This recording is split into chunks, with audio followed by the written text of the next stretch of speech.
여러분은 어떻게 새해를 맞으셨습니까?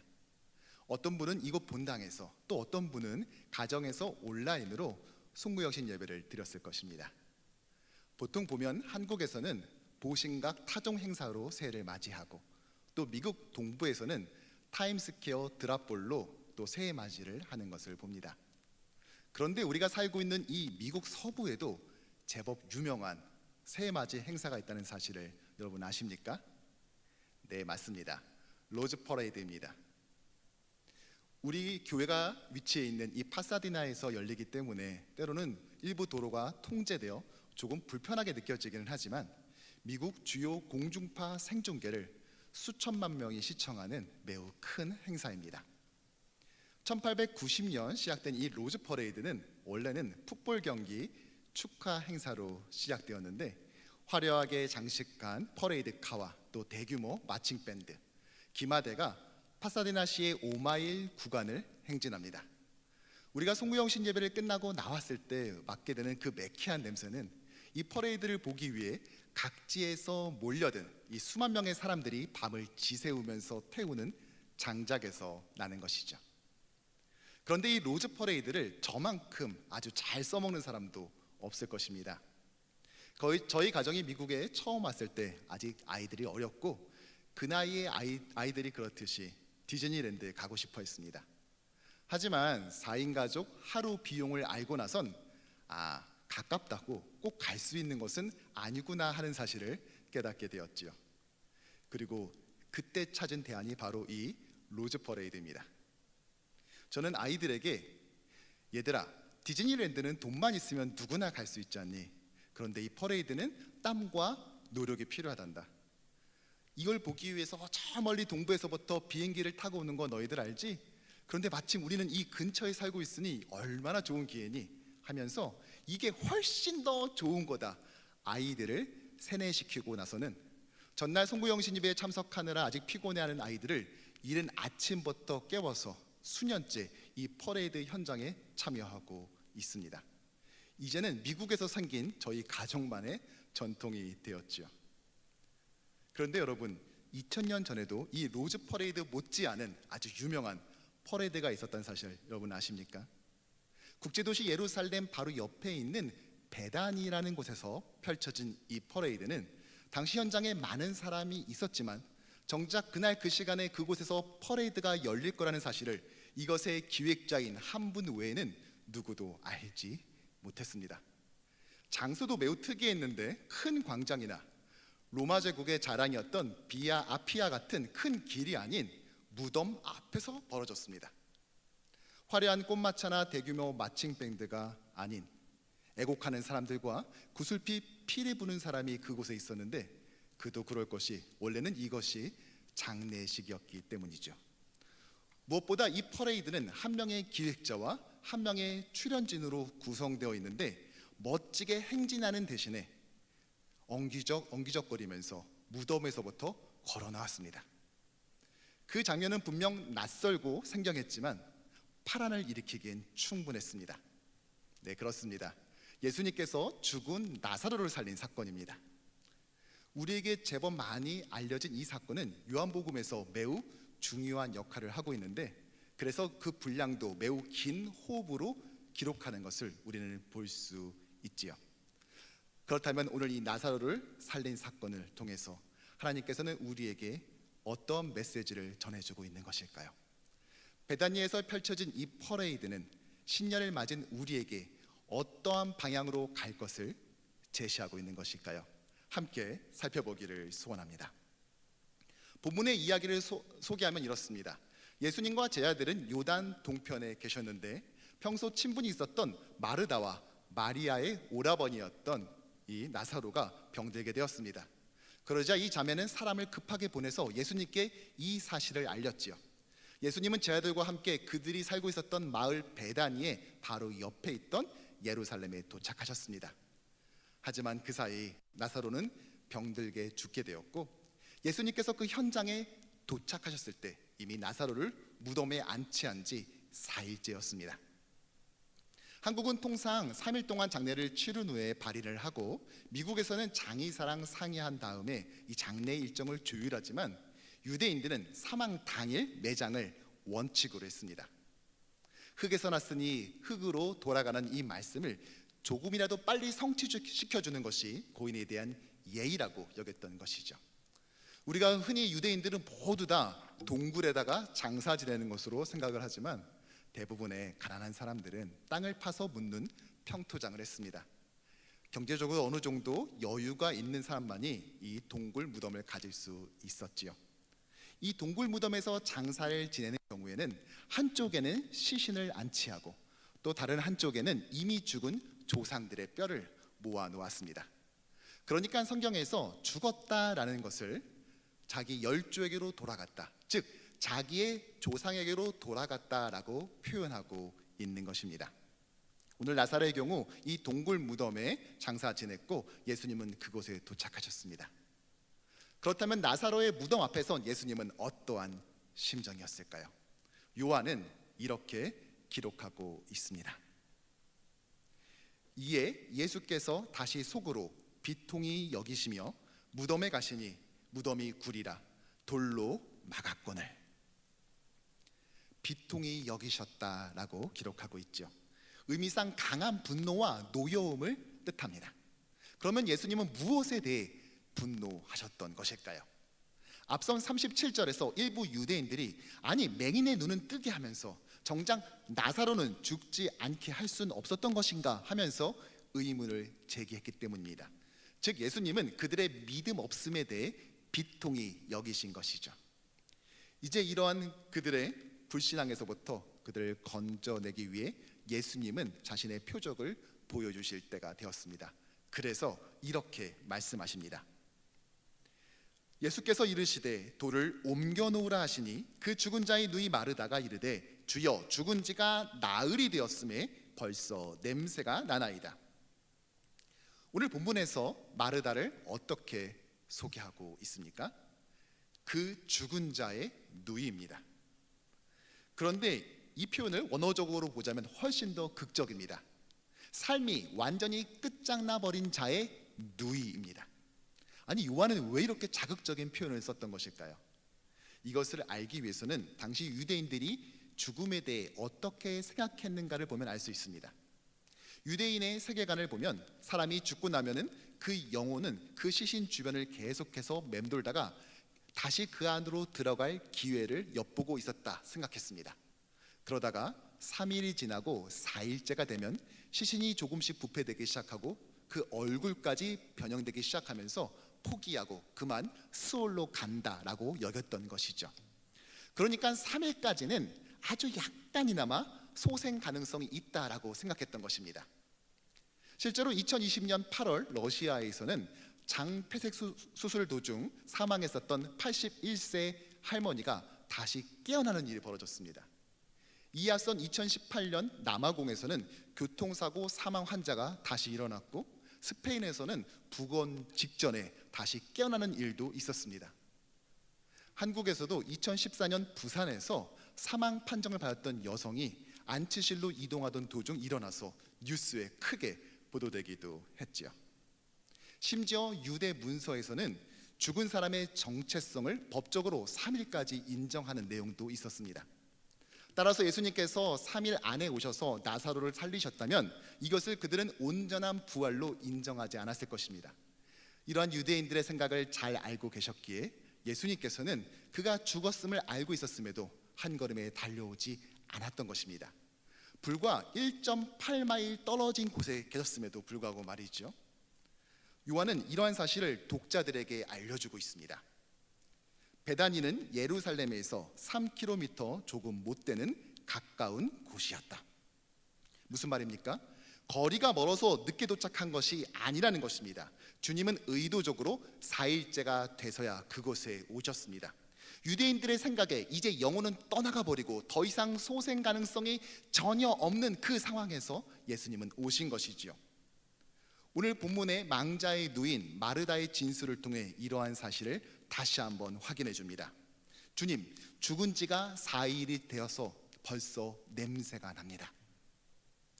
사실 이 상황에서 나사로가 살아나게 가장 원하는 사람은 누구일까요? 바로 마르다와 마리아입니다. 유족만큼 그의 부활을 간절히 원하는 사람은 없을 것입니다. 그럼에도 불구하고 유족조차도 그의 부활을 포기한 것입니다. 삶이 완전히 끝장나버린 소망 없음의 상태에 놓이게 된 것이죠. 그러기에 후에 예수께서 11장에 하신 이 말씀은 그들에게 더욱더 강렬하게 다가왔을 것입니다. 예수께서 이르시되 나는 부활이요 생명이니. 그리고 이제 예수님께서는 하늘을 우러러 이렇게 기도하십니다.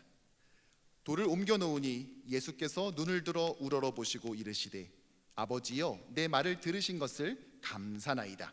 항상 내 말을 들으시는 줄을 내가 알았나이다. 그리고 드디어 돌이 옮겨졌습니다. 무덤의 문이 활짝 열린 것이죠. 하지만 예수님은 곧바로 나사로를 살리지 않으시고 먼저 감사 기도를 하셨습니다. 이러한 패턴은 네 번째 표적이었던 오병이어 때도 발견됩니다. 예수님은 바로 기적을 일으키지 않으시고 그때도 먼저 감사 기도를 하셨죠. 왜였을까요? 어떤 분들은 이것이 바로 기도의 능력을 보여주는 것이라고 말씀하기도 합니다. 아버지여 내 말을 들으신 것을 감사합니다 한 것으로 보아서 내 말, 즉 나사로를 살려달라는 기도의 내용에 응답한 거라고 해석한 것이죠. 하지만 헬라어 원문에 보면 내 말, 이 말이라는 단어 자체가 없습니다. 지역하자면 아버지여 당신이 나를 들으신 것을 감사합니다입니다. 무슨 말입니까? 오늘 본문은 기도의 응답에 초점을 맞추고 있지 않고 대신 하나님과 예수 그리스도의 친밀성, 그 교제에 초점을 맞추고 있는 것입니다. 자, 이제 모든 준비가 끝났습니다. 오늘의 하이라이트인 죽은 자가 무덤에서 걸어 나오는 퍼레이드가 시작될 시간입니다. 로즈 퍼레이드는 매년 1월 1일 오전 8시에 북한의 1년 국방 예상보다도 더 비싸다는 B2 스텔스 전투기가 파사디나 상공을 저공 비행하면서 시작됩니다. 그렇다면 베다니에서 펼쳐진 이 퍼레이드는 어떻게 시작되었을까요? 이 말씀을 하시고 큰 소리로 나사로야 나오라 부르시니 죽은 자가 수족을 배로 동인 채로 나오는데, 예수님께서 나사로를 부르면서 시작되었습니다. 회당장 야이로의 딸을 살리실 때는 달리다고 선포하셨던 주님께서 나사로의 무덤 앞에서는 이렇게 말씀하십니다. 라자레 듀오 엑소, 지역하자면 나사로야 여기 밖으로입니다. 그랬더니 어떻게 되었습니까? 천으로 몸을 동인 채 그곳에서부터 나왔습니다. 예수님은 왜 나사로야 나와라 라고 하셨을까요? 앞서 말씀드린 대로 이 동굴 무덤은 개인 묘가 아니라 가족, 가문의 묘였습니다. 그러니까 어거스틴의 말처럼 예수님께서 그냥 나와라 하셨다면 그곳에 있었던 모든 나사로의 조상들이 싹 다 걸어 나왔을 것입니다. 그래서 나사로야 너만 나와라 하고 콕 집어 말씀하셨던 것이죠. 하지만 여러분, 죽은 지 4일 된 사람이 살아난 것은 분명 대단한 일임에 틀림이 없지만 우리가 놓치지 말아야 할 것이 있습니다. 이것은 단순한 기적이 아닌 표적이라는 것입니다. 사인, 그러니까 어떠한 메시지를 전달하는 방식인 것이죠. 그렇다면 이 표적이 말하고자 하는 메시지는 무엇입니까? 너무나 자명합니다. 곧 있을 예수님의 십자가와 부활을 예표하고 있는 것이죠. 사실 오늘 본문에는 이러한 내용을 담고 있는 수많은 상징과 메타포가 가득합니다. 먼저 장소인데요, 오늘 이 일이 벌어진 이 베다니는 예수님께서 곧 죽으시고 부활하실 이 예루살렘에 사실상 붙어있는 동네였습니다. 또한 이 부활을 설명하는 방식 역시 마찬가지입니다. 요한은 나사로 자체에 주목하지 않고 예수의 말씀과 행적에 초점을 맞추고 있습니다. 오늘 예수님은 나사로의 무덤 앞에서 어떻게 하셨습니까? 조용히 속삭이거나 나지막히 말씀하시거나 근엄하게 말씀하신 것이 아니라 큰 소리로 외쳤습니다.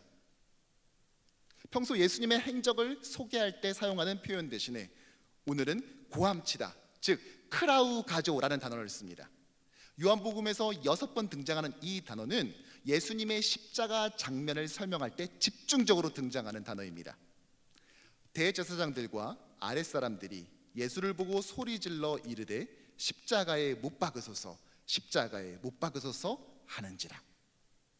따라서 오늘 예수님께서 나사로를 향해 크라우가죠, 고함치시고 큰 소리로 외치신 것은 참으로 의미심장합니다. 왜냐하면 죽은 자 가운데서 나사로를 살리신 예수님의 이 외침은 나중에 예수를 십자가에 못 박은 유대인들의 함성을 예고하고 있기 때문입니다. 즉 나사로를 살린 오늘 이 사건은 필연적으로 예수의 십자가 죽음을 예고하고 있는 것이지요. 하지만 오늘 본문이 예수님의 죽음만을 말하는 것은 결코 아닙니다. 구원의 절정이라 할 수 있는 부활도 우리에게 예고하고 있습니다. 나사로가 나오는 장면, 그 부활의 퍼레이드를 오늘 성경은 이렇게 묘사합니다. 죽은 자가 수족을 배로 동인 채로 나오는데 그 얼굴은 수건에 쌓였더라. 요한은 그 얼굴이 수건에 쌓였다고 말합니다. 물론 이 수건은 죽음을 상징하기도 하지요. 보통 사람들이 수건으로 얼굴을 닦지, 얼굴을 싸매지는 않으니까요. 하지만 여러분, 죽은 사람이 다시 살아난 이 마당에 얼굴에 수건이 있으면 어떻고 또 없으면 어떻습니까?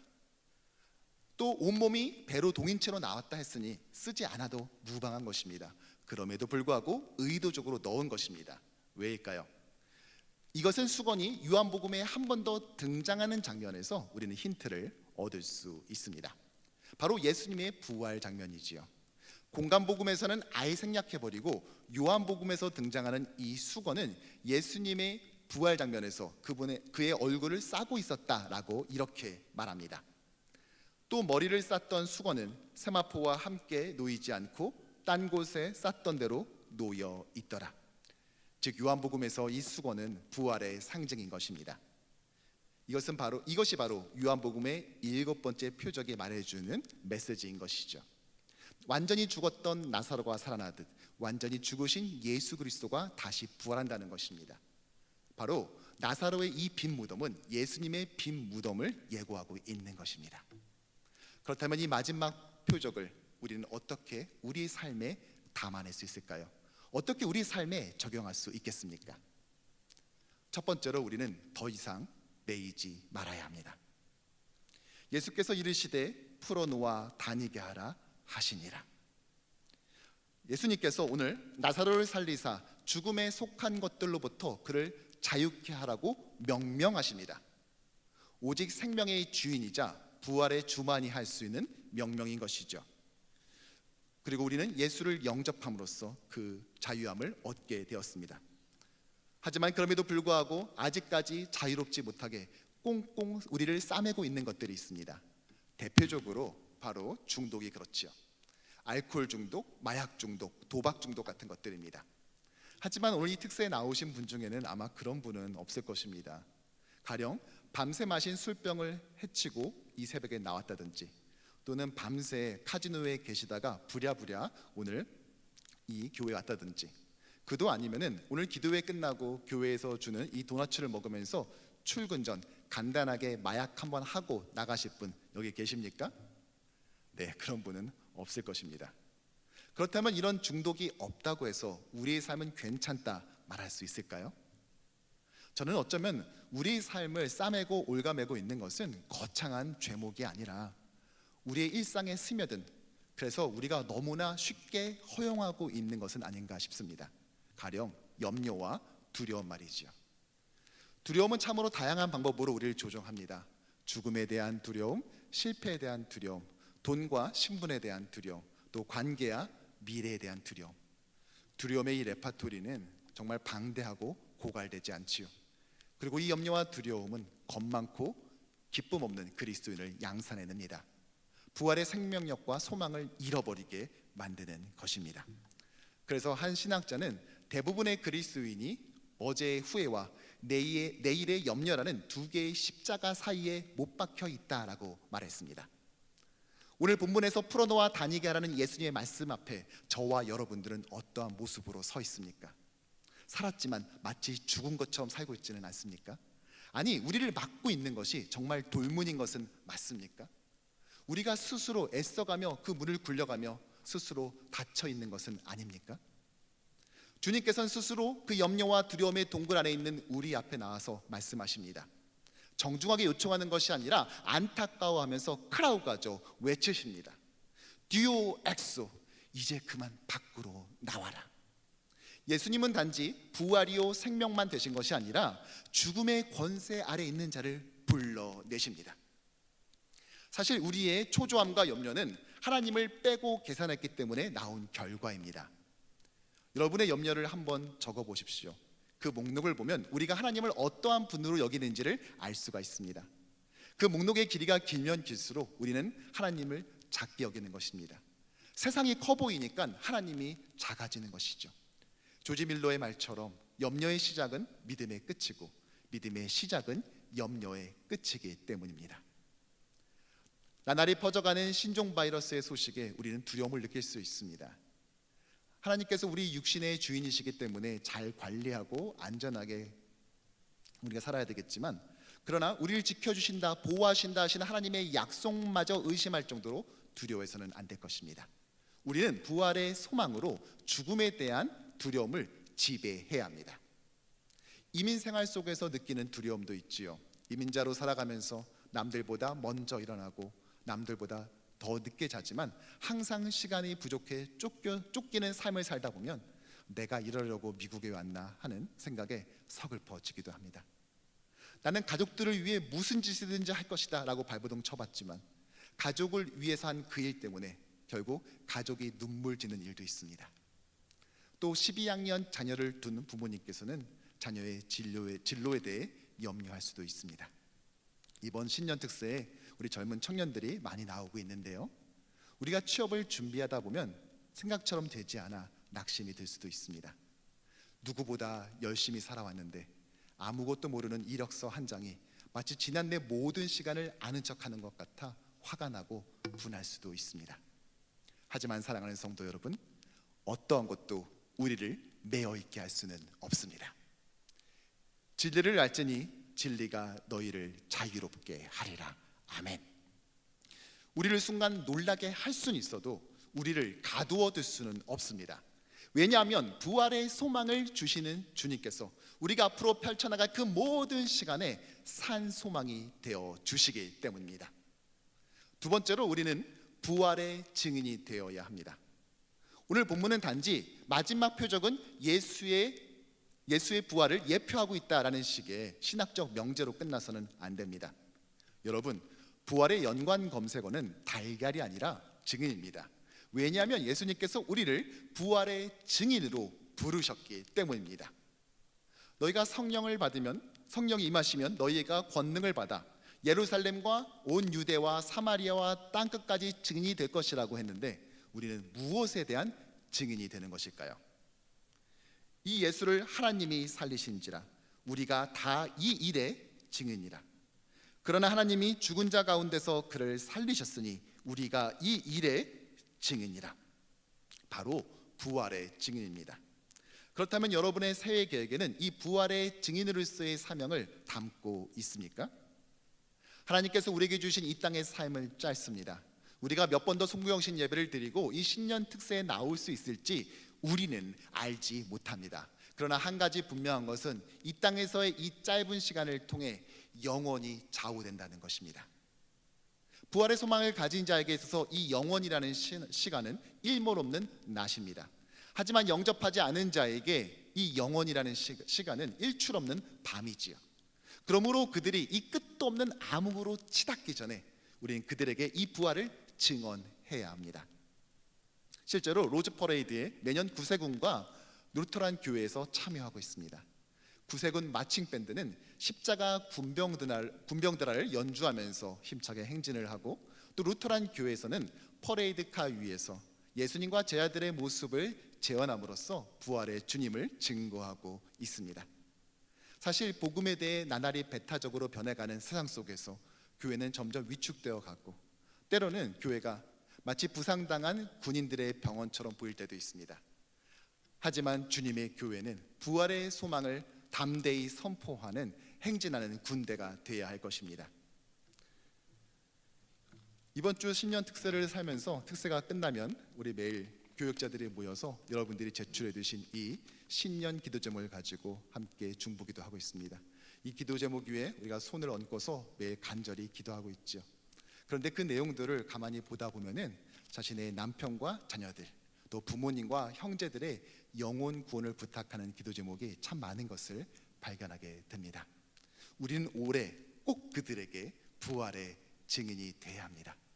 그래서 우리의 모든 과정이 풀어놓아 다니게 하는, 복음의 능력으로 생명력 넘치는 그 자유함이 가득한 그런 하나 되기를 간절히 축복합니다. 말씀을 정리합니다. 오늘 이 나사로를 살리사 부활의 퍼레이드를 펼친 이 사건은 요한복음의 마지막 표적이었습니다. 그런데 여기서 한 가지 눈에 띄는 표현이 있습니다. 바로 하나님의 영광입니다. 예수께서 이르시되 내 말이 내가 믿으면 하나님의 영광을 보리라 하지 아니하였느냐. 주목할 것은 요한복음의 첫 번째 표적 때도 바로 하나님의 영광이 등장한다는 사실입니다. 바로 갈릴리 가나에서, 결혼식장에서 물을 포도주로 만든 직후의 말이죠. 예수께서 이 첫 표적을 갈릴리 가나에서 행하여 그의 영광을 나타내심에 제자들이 그를 믿으니라. 그러니까 요한복음의 7개의 표적은 그 앞뒤로 하나님의 영광이 감싸고 있는 것입니다. 그리고 요한복음에서 하나님의 영광은 십자가와 부활을 통해 성취된 하나님의 구원을 말하고 있습니다. 가나의 혼인잔치에서 교회의 신랑으로 오신 예수께서는 참된 기쁨과 잔치를 가져다 주실 것을 예고했습니다. 그런데 그 진정한 기쁨은 언제 왔습니까? 바로 이 7번째 표적이 가리키고 있는 십자가와 부활을 통해서 왔습니다. 이렇게 첫 번째와 마지막 표적, 가나와 베다니는 이어지고 있는 것입니다. 북부 지역 가나의 결혼식에서 시작된 예수님의 이 표적은 남부 베다니의 장례식장에서 그 끝을 맺고 있습니다. 하지만 부활이요 생명 되신 예수님께서 오시자 베다니는 더 이상 죽음의 도시가 아닌 죽음을 이긴 승리의 퍼레이드 명소로 바뀌었습니다. 마치 파사디나가 로즈 퍼레이드의 도시이듯 베다니는 부활 퍼레이드의 생명의 도시가 된 것이죠. 이렇게 결혼식과 장례식의 경계를 허무는 압도하는 은혜로 예수님은 이 땅에 오셨습니다. 예수님께서 부활의 첫 열매가 되셨고 우리는 그분 안에서 부활의 소망을 가진 자들입니다. 즉 그 영광스러운 부활의 퍼레이드는 이미 준비되어 있습니다. 예수께서 이 땅에 다시 오는 그날 우리는 그 힘찬 행진을 다시 시작하게 될 것입니다. 작년 로즈 퍼레이드는 코로나19 사태로 인해서 2차 세계대전 이후 75년 만에 중단되었다가 올해 다시 열렸습니다. 그렇다면 이번엔 저희 가정이 어떻게 했을까요? 갔을까요? 안 갔을까요? 너무 피곤한 나머지 퍼레이드에 늦었습니다. 부랴부랴 현장에 도착했을 때는 이미 마지막 행렬이 지나가고 있었지요. 이에 실망한 저희 둘째가 말했습니다. Daddy, we missed the parade. 네, 저는 올해 비록 이 로즈 퍼레이드를 놓쳤지만 부활의 아침, 주님께서 베풀어 주실 그 영광스러운 퍼레이드에는 반드시 참여할 것을 확신합니다. 왜냐하면 그것은 모든 믿는 자에게 약속하신 하나님의 선물이기 때문입니다. 어떤 분에겐 올해가 결코 녹록지 않은 시간일 수 있습니다. 하지만 사랑하는 성도 여러분, 우리 용기를 냅시다. 우린 오늘 광야를 걷지만 내일은 약속의 땅을 걷게 될 것입니다. 우리는 골고다 없이 부활을 맞이할 수 없습니다. 예수님께서 죽음의 복도를 지나 부활을 맞았듯이 우리는 고난을 지나 하나님의 영광을 보게 될 것입니다. 우리는 유한한 실망을 받아들여야 합니다. 하지만 결코 무한한 소망을 잃지 않을 것입니다. 그러기에 새로운 한 해를 살아가면서 때로는 힘든 시간, 고난의 언덕을 넘어가는 그 순간도 있겠지만 우리에게 부활의 소망을 주시는 주님 안에서 넉넉히 이길 수 있습니다. 세상은 최고를 소망하지만 주님은 최고의 소망을 우리에게 주십니다. 바라기는 모든 염려와 불안에 매여 있기를 단호히 거부하고 풀어놓아 자유케 하시는 주님과 동행하는 복된 한 해 되기를 간절히 소원합니다. 또한 각자의 삶에서 부활의 증인으로서 담대히 증언하는 그리스도의 신실한 제자 되기를 주님의 이름으로 축복합니다.